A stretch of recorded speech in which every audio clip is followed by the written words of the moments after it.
jump back into the New South vocabulary, and these are numbers 11 through 17. So make sure you got your orange sheet out, and we will go over this together. First of all, number 11 is the Bourbon Triumvirate. Now we know this is also called the Bourbon 3, and because they were made up of 3 different people. Names are not really important here, but I am going to go ahead and label these for you. We've got Gordon, Brown, and Colquitt, and the Bourbon 3 were 3 Democratic leaders who dominated Georgia politics in the late 1800s, and they actually wanted Georgia to be like the North. So you can see where the quote B-E-E goes up here with the bumblebee for the symbol. So the Bourbon Triumvirate were nothing more than 3 Democratic leaders who dominated Georgia politics in the late 1800s, and they wanted Georgia to be like the North. Number 12, Henry Grady. He was actually the spokesman of the New South. He was a component of the theory that they wanted Georgia again to be like the North. And he had a unique situation as far as his job was concerned. He actually was the editor of the Atlanta Journal-Constitution, not the Atlanta Journal-Constitution, but the editor of the Atlanta Journal newspaper.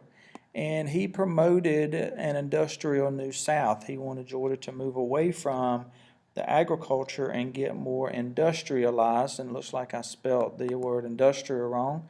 I'm hoping some of you have caught that, but I fixed it real quick, and we're going to move on to number 13, the Populist Party. Now, the Populist Party was a group of people who politically wanted to help Georgia farmers. They wanted Georgia to remain agricultural. They wanted to do everything they could to pass amendments and bills to help Georgia farmers. Tom Watson, we know, is the leader of the Populist Party, and again, he, being part of the Populist Party, he wanted Georgia, messed up there a little bit, he actually wanted Georgia to stay agricultural as well. So that kind of makes sense. If he's leader of the Populist Party, he wants Georgia to stay agricultural. All right, jumping right ahead to Leo Frank. I think I have said everything I can about Leo Frank. Hopefully this will be just a review for you. Remember, he was hanged or lynched. He was accused of murdering a Southern girl. He was in the minority. Now, what that means is basically there were more white people than Jews. Jews would be considered a minority. And he was also a carpetbagger, and we know that carpetbagger from the Reconstruction period was actually somebody from the North that moved down to the South to take advantage of the people in the South.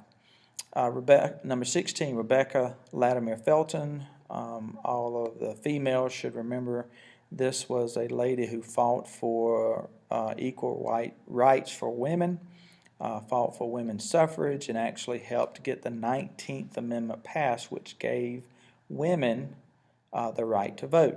She was the first woman congressman, and she was actually in her 80s when she was appointed to Congress. She only served 1 day, but at the same time, she was still the first woman congressman. And number 17, Alonzo Herndon. He was born a sharecropper. He was also a slave, and he took it upon himself to be something. He actually became a barber. Very early black entrepreneur, became very successful because he saved and invested his money.